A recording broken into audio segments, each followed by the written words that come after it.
myself Suresh Kumar Thakur, and the topic which we are discussing today, that is very interesting topic relating to the Hindu Marriage Act. And this topic deals with the nature of the Hindu marriage under the Hindu Marriage Act. So in this topic, we will discuss that what is the nature of the Hindu marriage, whether the Hindu marriage, and when we discuss the nature of the Hindu marriage, we'll discuss this in two aspects: whether a Hindu marriage it is a contract or whether it is a sacrament. So that is a question in the nature of the Hindu marriage. Now coming to first the meaning of the marriage under the Hindu Marriage Act. है क्या marriage? So under the Hindu Marriage Act, marriage is a union between a man and a woman which is performed by doing certain religious ceremonies. Now there is certain ceremonies which is prescribed by the Hindu Marriage Act for the validity of a marriage under section 7 of the Hindu Marriage Act. Although in this lecture we will not be discussing the essential ceremonies of the marriage, we will take that in a certain other lecture.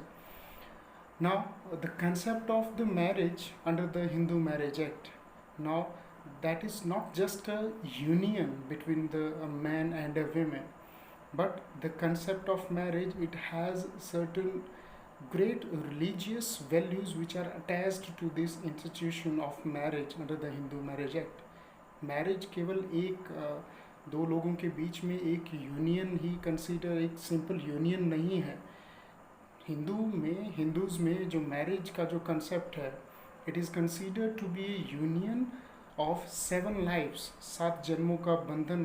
ये marriage जो है वो माना जाता है Hindu marriage act के under या Hindu religious philosophy के under. And after that the marriage, it is also considered to be an important sanskar in the Hindu philosophy.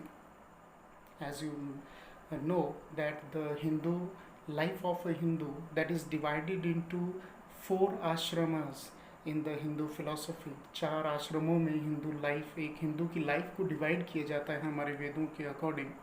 That is the brahmacharya ashram, then grihastha ashram is there, vanaprastha ashram is there, and finally the sannyas ashram is there. And when we talk about the second phase of that life that deals with the grihastha ashram, we talk about the marriage of a person as an important aspect of the life of a person. That a person, when he attains that second phase of the life, he needs to marriage, he needs to procreate the children's and the upbringing of the children's that comes within this phase of the life. After that we come to now we will discuss that in 2 aspects, the Hindu marriage, whether a Hindu marriage, we will take the first aspect, whether the Hindu marriage it is a contract. So कुछ एक ऐसे elements को हम यहाँ पे लेंगे जो contract के एलिमेंट्स हमें लगते हैं और जो हिंदू मैरिज के अंडर भी आते हैं. And the first of such element, it is the consent. Now consent ये contract act में एक बहुत important element होता है. And you may know that it is for the validity of a contract, it is necessary under the contract act that there must be the free consent of the parties while they enters into a contract. Otherwise it may not result into a valid contract. But when we talk about the element of consent with regard to the Hindu marriages, now it do not have the same kind of validity under the Hindu Marriage Act. Though section 5 of the Hindu Marriage Act, it provides that the parties to the marriage, they must enters into the marriage with their free consent. Although if the consent is not there, suppose it is not taken, it do not results into the viability of the marriage. Rather, if the consent it is obtained by force or by fraud, only then in that case the marriage may be termed as a viable marriage, after if the parties they prove that their consent was obtained by fraud or force. Second element now, that is the element of age. Now age under the contract act, now the age requirement of the age is necessary. Only that person can enters into a contract who has attained the age of majority.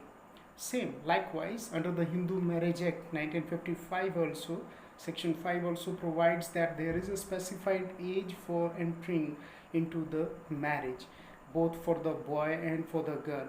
Like it is for the girl, it is 18 years, for the boy, it is 21 years. But again, under the Hindu Marriage Act, there is a different sort of applicability of the age factor as well. Now, Hindu Marriage Act, it also provides that if the parties who enters into the marriage, suppose they are violating the requirement of the age, तो वो marriage जो है वो again यहाँ पे void नहीं होती है. It is neither void nor it is voidable. It is a perfectly valid marriage. Although Section 18 of the Hindu Marriage Act, it provides certain kind of punishment if the requirement of the age is violated by the parties when the marriage is there.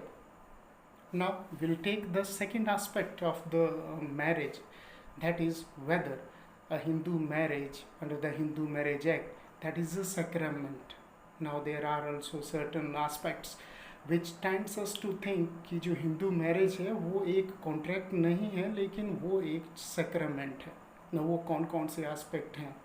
First here is that a wife in the Hindu religion, she is known as as you know, the ardhangini of the man or the husband.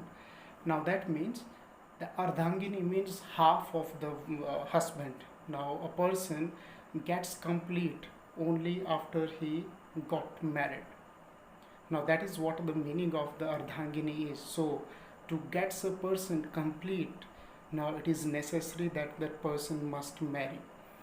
Second, his wife is also known as the dharmapatni of a male, of a husband.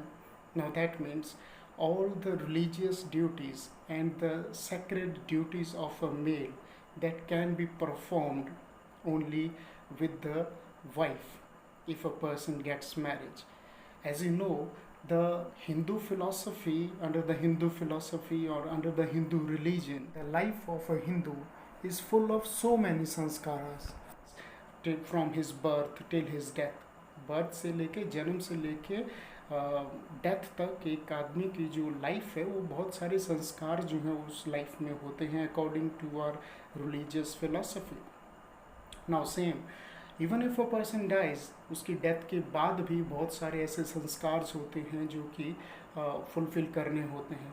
And if you talk about now the you take for example, if when a person dies, now it is necessary under the Hindu philosophy कि उसको मुखाग्नि जो है वो उसके बच्चे जो है वो उसका सन जो है वो देता है.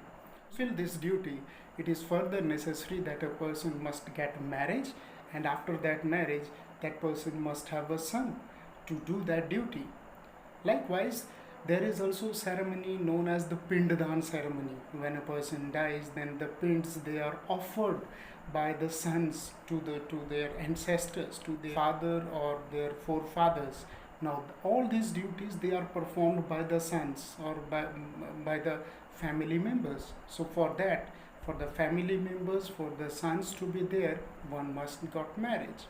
So after that, there are also certain other features are also there which tends us to think, or which gives us the impression that it is not only a contract, but it is purely a sacrament.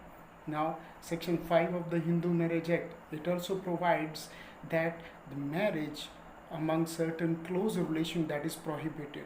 There are subinda relations, there are prohibited degree of relations where the marriage between two persons, that is prohibited.